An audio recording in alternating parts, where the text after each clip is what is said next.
சாதாரணமா சும்மா சொசைட்டியை இன்ஃப்ளூயன்ஸ் பண்றதில்ல, பிரபஞ்சத்தையே இன்ஃப்ளூயன்ஸ் பண்ற சக்தி இந்து. எளிமையான நேர்மையான சிறு பாலகன் நச்சிகேதன், அவனுக்குள்ள அந்த பயோ எலக்ட்ரிசிட்டி உச்சமா இருக்கும் பொழுது அது ஸ்ரத்தையாக வெளிப்பட்டு மரணத்தை கூட எதிர்கொண்டு மரணமினா ஒரு 3 நிகழ்வு சொல்றேன் கேட்டுக்கோங்க.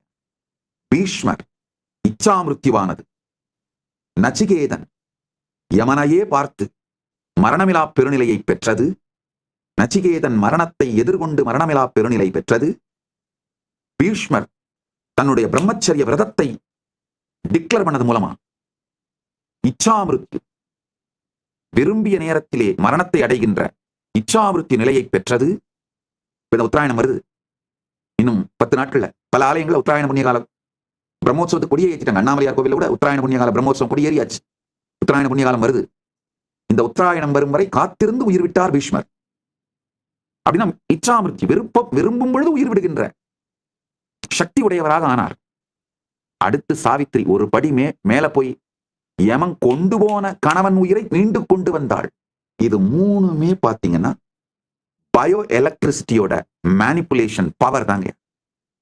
ஒன்றும் அறியாத சிறு பாலகன், எளிமையான நேர்மையான சிறு பாலகன் நச்சிகேதன், அவனுக்குள்ள அந்த பயோ எலக்ட்ரிசிட்டி உச்சமா இருக்கும் பொழுது அது ஸ்ரத்தையாக வெளிப்பட்டு மரணத்தை கூட எதிர்கொண்டு மரணமினா பெருநிலையை அடையச் செய்தது. அவனுடைய ஸ்ரத்தை பாத்தீங்கன்னா, யமன் என்னென்னவோ வரம் கொடுத்து டைவர்ட் பண்ண முயற்சி பண்றார் நச்சிகேதனை. அப்பா, நீ எவ்வளவு நாள் வேணா வாழறதுக்கு, நாடு வீடு காடு சகல சுகங்கள் ஸ்வர்க்கத்தோட ஆத்துணை போகங்கள் எவ்வளவு நாள் நீ வேணும்னு கேட்கற, அவ்வளவு நீண்ட ஆயுள் எல்லாம் கொடுக்குறேன், மரணம் இல்லாத நிலை மட்டும் கேட்காத. இவன் எதுக்கும் ஒத்துக்க மாட்டேன், இதுதான் வேணும். எந்த டிஸ்ட்ராக்ஷனுக்கும் மயங்காத, இந்த எண்ட்லெஸ் டிஸ்ட்ராக்ஷனை பிளஷர்னு நினைக்காத ஒரு தெளிந்த ஸ்ரத்தையோடு பயோ எலக்ட்ரிசிட்டி பீக்ல, கான்சியஸ்னஸ் பீக்ல இருந்ததுனால எந்த டிஸ்ட்ராக்ஷனுக்கும் போகாம இப்படிதான் இதுதான் எனக்கு வேணும் நின்னதுனால யமனிடமிருந்தே மரணமிலா பெருநிலையை ஜீவன் முக்தியை வரமாக பெற்றான் நச்சிகேதன். அடுத்து பீஷ்மர் தன்னுடைய தந்தைக்கு பெண் வேண்டும் என்பதற்காக, அந்த பெண்ணுடைய சம்மதத்தை பெறுவதற்காக தான் திருமணமே செய்து கொள்வதில்லை என்று அவர் எடுத்த அந்த முடிவே பயோ எனர்ஜி, பயோ எலக்ட்ரிசிட்டியோட பீக் மேனிபுலேஷன். பயோ எலக்ட்ரிசிட்டியை பீக்கு எடுத்துட்டு போறார். அந்த கான்சியஸ்னஸோட உச்சத்திலிருந்து அந்த முடிவு அவர் எடுக்கும் பொழுது அவருடைய உடல் மனம் உயிர் மட்டுமல்ல, பிரபஞ்சமே நடுங்கியதுன்னு மகாபாரத டாக்குமெண்ட் பண்ணுது, வியாசர் ரெக்கார்ட் பண்றாரு. அந்த பீஷ்மருடைய விரதத்தாலே பிரபஞ்சமே நடுங்கியதான். நல்லா புரிஞ்சுக்கோங்க, ஒரு தனி மனிதன் கான்சியஸா எடுக்கிற முடிவு பிரபஞ்சத்தையே இம்பாக்ட் பண்ண முடியுங்க. இதெல்லாம் கதை இல்லைங்கயா, சத்தியம்ங்கயா. பிரபஞ்சத்தையே நடுங்கச் செய்தது. வானவர்கள் மாறி பொழிந்து பீஷ்மர் பட்டம் கொடுக்கிறாங்க. இச்சா மிருத்தி எனும் நினைத்த போது மரணம் என்கின்ற வரத்தை தகப்பன் அளிக்கின்றார். இவருடைய அந்த பயோ எலக்ட்ரிசிட்டியோட பவர், கான்சியஸ்னஸ் பயோ எலக்ட்ரிசிட்டியை இன்ஃப்ளூயன்ஸ் பண்ணி அதோட பவர் இச்சா மிருத்யுவாக வேண்டும் பொழுது மரணத்தை தழுவுகின்ற சக்தியை வெளிப்படுத்துகின்றார், பெறுகின்றார். அடுத்தது சாவித்ரி. ஐயோ, அன்னை சாவித்திரியை நினைந்து வணங்கி, சாவித்ரி கதைங்க, என்ன கதை. அஸ்வபதினு ஒரு அரசர், குழந்தை இல்லாதவர். ஆழ்ந்து கேளுங்கள், மகாபாரதத்துல வனப்பருவத்துல இந்த சாவித்திரியோட கதை டாக்குமெண்ட் பண்ணியிருக்காங்க. ரொம்ப அருமையான கதை. அஸ்வபதிங்கிற ஒரு அரசன், குழந்தை இல்லை, அவர் கடும் தவம் செய்து குழந்தை வர வேணும்னு கேட்கிறாரு. சாவித்ரி தேவி, சாவித்ரி தேவின்ற கடவுள், உங்க சாவித்ரி தேவி அவங்க தோன்றி வரம் கொடுக்குறாங்க, குழந்தை வரம் அமையும்னு. குழந்தை பிறக்குது. அந்த குழந்தைக்கு சாவித்ரி கடவுளுடைய பேரே வச்சிடறாரு. எந்த தெய்வம் அங்கு தோன்றி யாகத்திலே தோன்றி குழந்தை வரம் தந்ததோ அந்த தெய்வத்தோட பேரே வச்சு வளர்க்கிறாரு. சாவித்ரி இந்த குழந்தையும் எக்ஸப்ஷனலா ரொம்ப அருமையான நேர்மை, தவம், சகல நல்ல குணத்தோடையும் வளர்றாங்க. தகப்பன் இந்த குழந்தை வளர்ந்து பருவ வயது வந்த உடனே தகப்பன் சொல்றாரு, அம்மா உன்னுடைய கணவனை துணைவனை நீயே தேர்ந்தெடுத்துக் கொள்னு.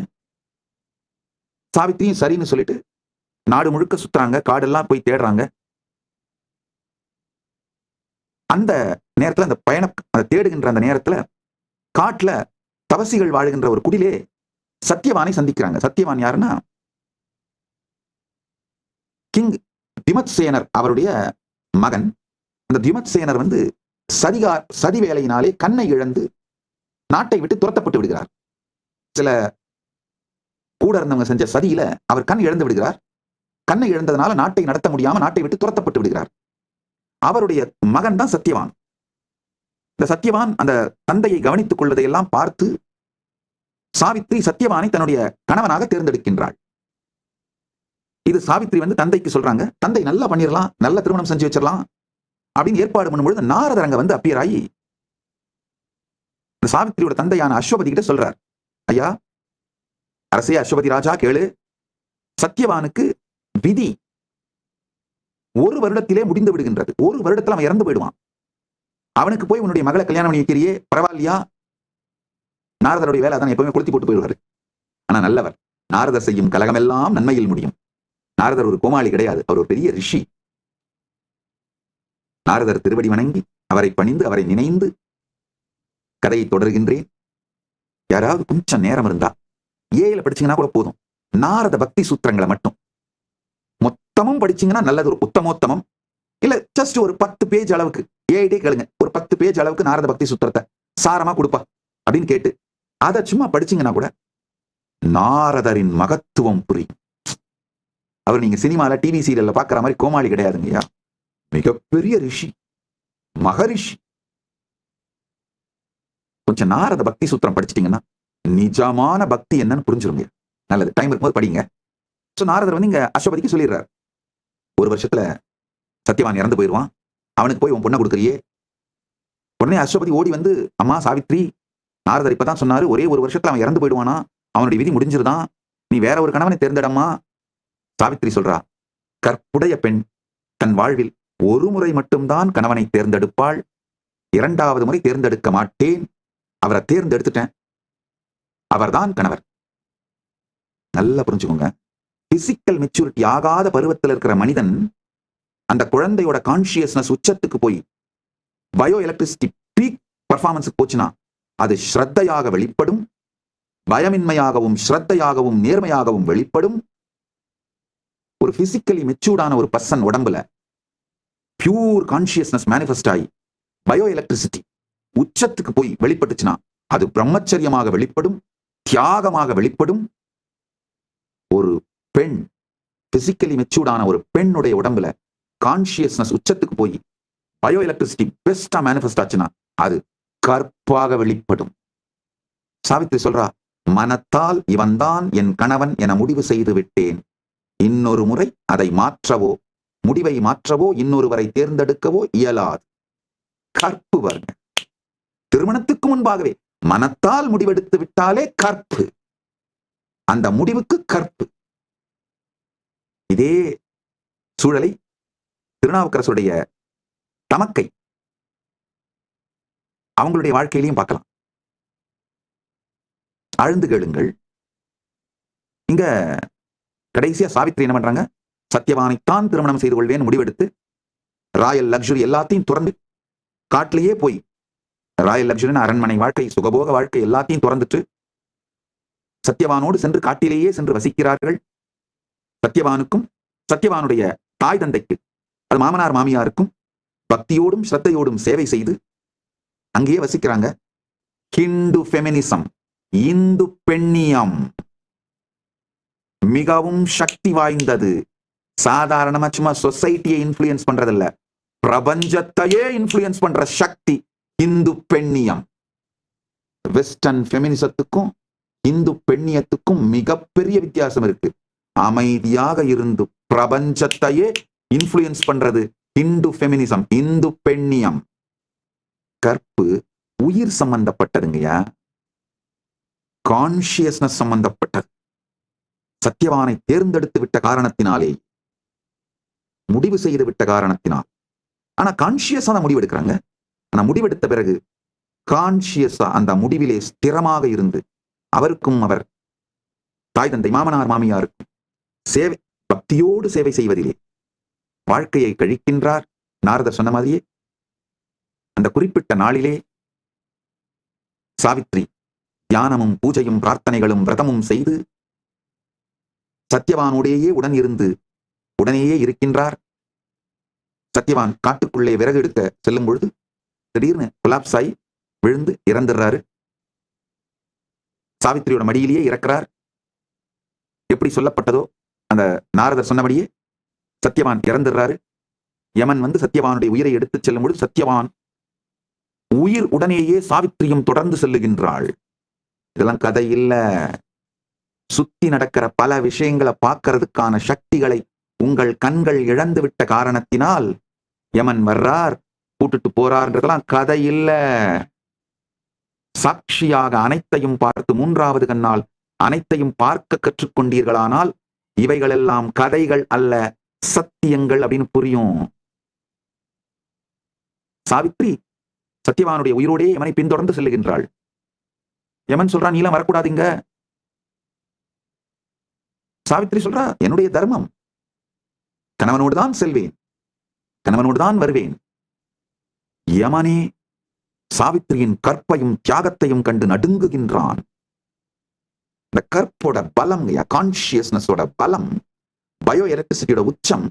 நினைத்த மாத்திரத்தில் தன் உடலை துறந்து சாவித்திரியும் கிளம்பி சத்யவானோடு செல்லுகின்றாள். ஆனா சாவித்திரி கால முடியல. கால முடியாத நேரத்திலே சாவித்திரியின் உயிரையும் கொண்டு செல்வது தவறு. யமம் தவறுவதாக மாறிவிடும். யமன் சாவித்திரி என்னென்னவோ எப்படி நச்சிகேதனை டைவர்ட் பண்றது, என்லெஸ் டிஸ்ட்ராக்ஷனை கொடுக்கறது மூலமா டைவர்ட் பண்ண முயற்சி பண்ணாலும் அதே மாதிரி டைவர்ட் பண்ண முயற்சி பண்றான். இந்த சுகம் கொடுக்கிறேன், அந்த சுகம் கொடுக்கிறேன். நம்ம ஒண்ணு வேணாம், ஒரு டிவியும் செல்போனும் கொடுத்தா போதும், என்லெஸ் டேட்டாவும். இப்பதான் ஸ்டார்லிங்க் வந்துச்சு, ஒரு ஸ்டார்லிங்க்கும் ஒரு செல்போனையும் கூடியா நீ அந்த தூக்கிட்டு போயா. அதுக்கு மேல ஒண்ணு பெருசா வேணாம், இதை வச்சு நான் பாடி வாழ்ந்துக்கிறேன், திருப்பி மட்டும் அனுப்பிடாது போ. என்னென்னவோ யமன் சாவித்திரிக்கு அந்த என்லெஸ் டிஸ்ட்ராக்ஷன்ஸை காட்டி பார்க்கிறார். சாவித்திரி ரொம்ப தெளிவா இருக்காங்க, என் கணவன் தான் எனக்கு வேண்டும். யமன் என்னென்னவோ வரம் கொடுத்து பார்க்கறான். கடைசியில யமன் என்ன பண்றான், வேற வழி இல்லாம பெண் மண்ணீர். சாவித்திரி கேட்கிறாங்க, ஜுமத் சேனன் அவருக்கு கண் திரும்பி வரணும், கிங்டம் வரணும்.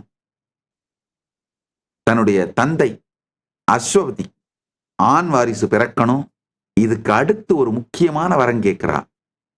அதாவது சத்யவான் மூலமாக எனக்கு குழந்தை பிறக்கணும். அது எப்படி நடக்க முடியும்? சத்யவான் உயிரோடு இருந்தால் மட்டும்தான் நடக்க முடியும். அதனால யமன் தான் கொடுத்த வரத்தை பூர்த்தி செய்வதற்காக சத்யவானுடைய உயிரை கொடுத்து ரெண்டு பேரையும் இனிமையாக வாழ்வதற்கு அனுமதித்து அருள் செய்து ஆசி பண்ணிட்டு போயிடுறான்.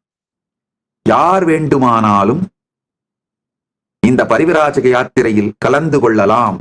இந்த பரிவிராஜக யாத்திரையில் கலந்து கொள்ள விரும்பும் யார் வேண்டுமானாலும் உங்கள் பெயரை பதிவு செய்து கொண்டு கைலாசா திருவண்ணாமலைக்கு வந்து 1 மாத பயிற்சி, உடல் மன உணர்வு ஆன்மீக பயிற்சியை எடுத்துக்கொண்டு இந்த பரிவிராஜக யாத்திரை குழு எங்கு இருக்கிறார்களோ அங்கு நீங்கள் சென்று இணைந்து கொள்ளலாம். இப்ப உதாரணத்துக்கு இவங்க வந்து இப்ப கிளம்பி நேரடியா நடந்தே பெங்களூர் செல்கிறார்கள். 11ஆம் தேதி என்னுடைய ஜெயந்தி செலிப்ரேஷன் பெங்களூர்ல விடுதி ஆதி கைலாசத்தில் விடுதி ஆதீனத்திலே கொண்டாடிவிட்டு அங்கிருந்து மற்ற மிகப்பெரிய ஆன்மீக ஸ்தலங்கள், தர்மஸ்தலா, மற்ற மிகப்பெரிய ஆன்மீக ஸ்பிரிச்சுவல் ஈகோ சிஸ்டம்ஸ் எல்லாம் போய் எக்ஸ்ப்ளோர் பண்ண போறாங்க. நீங்க ஒருவேளை அடுத்த மாசம் ஜாயின் பண்ணணும்னு நினைச்சீங்கன்னா கூட வந்து பரமசிவசேனா நிகழ்ச்சி கைலாசா திருவண்ணாமலையில கலந்துக்கிட்டு அந்த நேரத்துல நீங்க ஜாயின் பண்ண நேரம் பிப்ரவரியோ இல்ல மார்ச்சோ ஏதோ ஒரு நேரத்துல இந்த பரிவிராஜக பரமசிவசேனை குரூப் மக்கள் எங்க இருக்காங்களோ அந்த இடத்துக்கு நீங்க நேரடியா போய் கலந்துக்கலாம். இது தொடர் யாத்திரையாக நிகழ்ந்து கொண்டு இருக்கும். எல்லாரும் வந்து 1 வருஷம் பார்ட்டிசிபேட் பண்ணிப்பீங்க. 1 வருஷம் முடிச்சுட்டு நீங்க போறதுனா போகலாம், அது உங்க விருப்பம். ஆனா இது தொடர் யாத்திரையா நடந்துகிட்டு இருக்கும். அடுத்தடுத்த பேட்ச் வந்து கலந்துகிட்டே இருப்பாங்க. இது நடந்துகிட்டே இருக்க போகுது. இன்று துவங்கும் என்றும் முடியாத பரிவிராஜக யாத்திரை துவங்குகின்றது. பரமசிவ பரம்பொருளின் பேரருளால் இந்த பரிவிராஜக யாத்திரை செய்கின்ற உங்களுக்கும், உங்களை காண்கின்றவர்கள், நீங்கள் யார் யாரையெல்லாம் காண்கின்றீர்களோ, வளப்படுத்துகிறீர்களோ, என்ரிச் பண்றீங்களோ, இவங்க எல்லோருக்கும், உங்களுக்கும், உலகத்திற்கும் பெரும் நன்மை செய்யட்டும், பரமாத்வைதம் அருளட்டும், பரமாத்வைத பிராப்திரஸ்து என்று ஆசீர்வதிக்கின்றேன். ஆனந்தமாக இருங்கள்.